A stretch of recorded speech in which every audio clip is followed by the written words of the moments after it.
আপোনালোকৰ যদি 22, 23, 24, 25 আছে হৈ গ'ল আৰু আপোনালোকে আৰামত এইটোত পাছ কৰি ল'ব পাৰিব।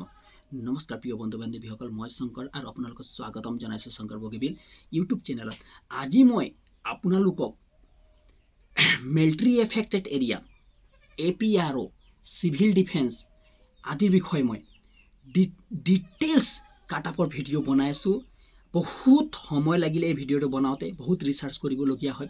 কেলৈ মিলিটাৰী এফেক্টেড এৰিয়াৰ যিটো কাটআপৰ যিটো বিষয় কোৱা হয়, সেইটো কাটআপটো বনোৱাটো ইমান সহজ কথা নহয়। বলকচোন মিলিটাৰী এফেক্টেড এৰিয়াৰ কাটআপৰ বিষয়ে মই অলপ চাওঁ। চ' মিলিটাৰী এফেক্টেড এৰিয়াৰ 4টা ডিষ্ট্ৰিক্ট আছে, আপোনালোকে সেই কথাটো গম পাইছে। এইটো 1 নম্বৰ হৈছে ডিব্ৰুগড়, শিৱসাগৰ, চৰাইদেউ আৰু তিনিচুকীয়া। এই 4টা এৰিয়া আছে এই বছৰৰ কাৰণে দেই। তাৰপিছত নেক্সট ইয়েৰটো আপোনালোকৰ এইটো মিলিটাৰী এফেক্টেড এৰিয়াটো সম্পূৰ্ণৰূপে উঠাই দিব। তাত টোটেল থানা 44টা আছে।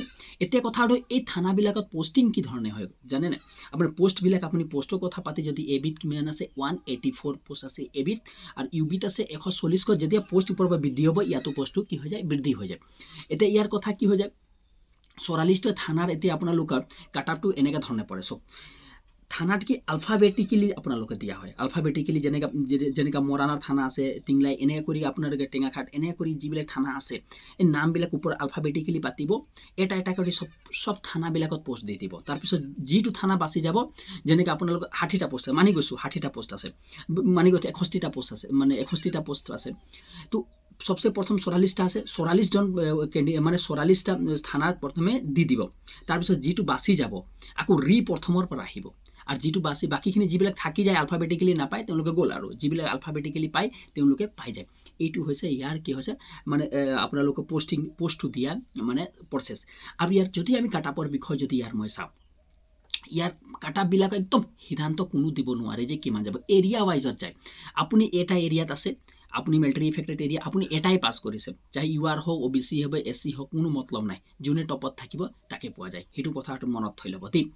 মানে কি হয়, ইয়াৰ কোনো অৰ্থই নাথাকে, মানে ক'বই নোৱাৰে যে কোনোৱে ক'ব এটা ইয়াৰ কেতিয়াবা হ'ব পাৰে 30, আপোনাৰ 20তো নাম আহি যাব পাৰে, 25তো নাম আহি যাব পাৰে, 21তো নাম আহি যাব পাৰে। কোনোৱেই গেৰেণ্টি নাথাকে যে কিমান যাব। সেইটো আপোনালোকৰ কেণ্ডিডেটৰ ওপৰত ডিপেণ্ড কৰে যে কোনটো এৰিয়া কিমান আছে। আপোনালোকে সেইটো জানি কমেণ্ট কৰি জনাব আপোনালোকে কিমান পাই থৈছে।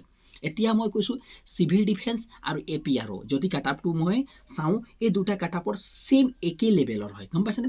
আপোনালোকে চিভিল ডিফেন্সৰ বিষয়ে গম পাইছে, NCC নথকা অৱস্থাত আপোনালোকে এইটো কৰিব নোৱাৰে। চিভিল APROটো চায়েন্সৰ হয়। চিভিল ডিফেন্সৰ কি হয়, আপোনাৰ ওচৰত মানে এইটো আছে চিভিল ডিফেন্স, আপোনাৰ NCC আছে, C বা D আছে, এও থাকিলেও কৰিব পাৰে, হোমগাৰ্ডবিলাকত কৰিব পৰা যায়। আৰু বাকী আছে টোটেল পোষ্ট আছে 269, 5টা পোষ্ট আছে, হোমগাৰ্ডৰ আছে। সেইটো কথাটো আপোনালোকে জানিম। এতিয়া কথা হ'ল যদি আমি কাটআপৰ যদি দুইটা কথা, APRO আৰু চিভিল ডিফেন্সৰ কাটআপটো একেই হয়, মনত থৈ ল'ব। এই দুটা বিষয় যদি মই কাটআপৰ বিষয়ে মই চাওঁ, তেনেহ'লে মই ভাবিছোঁ যে UR যিটো থাকে, UR যদি আপুনি 30তকৈ প্লাছ কৰি থৈছে, যদি UR যদি আপুনি 30তকৈ প্লাছ কৰি থৈছে, তেনেহ'লে আপোনাৰ নামটো অহা সম্ভাৱনাটো যথেষ্ট পৰিমাণ। আপুনি 31, 32 যদি আপুনি পালি থৈছে, আপুনি ভাবি লওক আপোনাৰ নামটো 100% আছে, চিয়'ৰ আপোনাৰ নামটো আহিব। আৰু তেনেহ'লে কংগ্ৰেচুলেশ্যন মোৰ ছাইডৰ পৰা, আপোনালোকে পাবই। আৰু পাৰ্টিত মোক মাতিব দেই, একদম খাটাং কথা। আপোনালোকে ইয়াত কম আছে, তথাপিও পাব পাৰে, মই সেইটো ক'বলৈ নোৱাৰিম। কিন্তু এইকেইটাই হয়। URত অলপ কাটআপটো অলপ বেছি লাগিব, APRO হওক বা চিভিল ডিফেন্সে হওক। কিন্তু ইয়াতো চিভিল ডিফেন্সে ইমান কম নাই ল'ৰা, বহুত যথেষ্ট পৰিমাণে ল'ৰাবিলাক থাকে। OBC যদি আমি চাওঁ, তো মই ভাবিছোঁ 30ৰ পৰা 30ৰ মাইনাছত যদি আপোনালোকে থাকে, তথাপিও আহি যাব। মোক বেয়া পাব পাৰে আপোনালোকে 26, 27, 28 যদি আপোনালোকৰ আছে, তথাপিও OBC আপুনি হয়, OBC বা MOBC হয়, আপোনাৰ নামটো আহি যাব। আপুনি গালি দিয়ক, কোনো মতলব নাই মোৰ ইয়াত। এই কমেণ্টত আহি কিনে ইমান কমত কেনেকৈ আহিব বা ইমান বেছি কেনেকৈ আহিব, গালি দিব পাৰে আপোনালোকে। সেইটো আপোনাৰ সেইটো আপোনাৰ নিজেই নিজক পৰিচয় দিয়ে, সেইটো আপোনাৰ পৰিচয় হয়। অ'কে, তাৰপিছত ST প্লেনৰ যদি মই কথা পাতি যাওঁ, ST প্লেনৰ কথা মই ভাবিছোঁ 29, 27, 28, 29 ইয়াৰ ভিতৰতে কাৰোবাৰ ভিতৰত বা ইয়াতকৈ কমতো আহিব পাৰে। ইয়াৰ সম্ভাৱনাটো বহুত উল্টা পুল্টা থাকে। মই ভাবিছোঁ ST হিলছৰ কথা যদি পাতোঁ, তেনেহ'লে এওঁলোকৰ কাটআপটো বহুত কম যায়, বিলো যায়। 25 বিলো থাকিলেও আপোনালোকে আহি যাব। 22, 23, 24 আপোনালোকে থাকিলেও আহি যাব। SCৰো ছেইম কথা, 22, 23, 24, 25 এনেকুৱা ভিতৰত বাঢ়িবও পাৰে, ইয়াৰে কোনো ভৰসা নাই। অলপ দিনা SLRP আপোনালোকে ৱেবছাইটত আপোনালোকে গম পাইছে যে আপোনালোকৰ এক্সাম কালি 11টা আছে, 12টাৰ ভিতৰত আপোনালোকে 11টা বজালৈকে আপোনালোকে ৰিজাল্ট আহি যাব। নটিছ আপোনালোকে মই আজি লাইভ মই 8-9টা বজাৰ ভিতৰত মই লাইভত থাকিম। আপোনালোকে এ বি ইউ বি কাটাপৰ বিষয়ে মই ডিটেইলছ মই তাত জনাম। আপোনালোকে লাইভত উপস্থিত হ'ব। তেতিয়াহ'লে যদি ভিডিঅ'টো ভাল লাগিছে চেনেলটো ছাবস্ক্ৰাইব কৰিব নাপাহৰিব। ধন্যবাদ।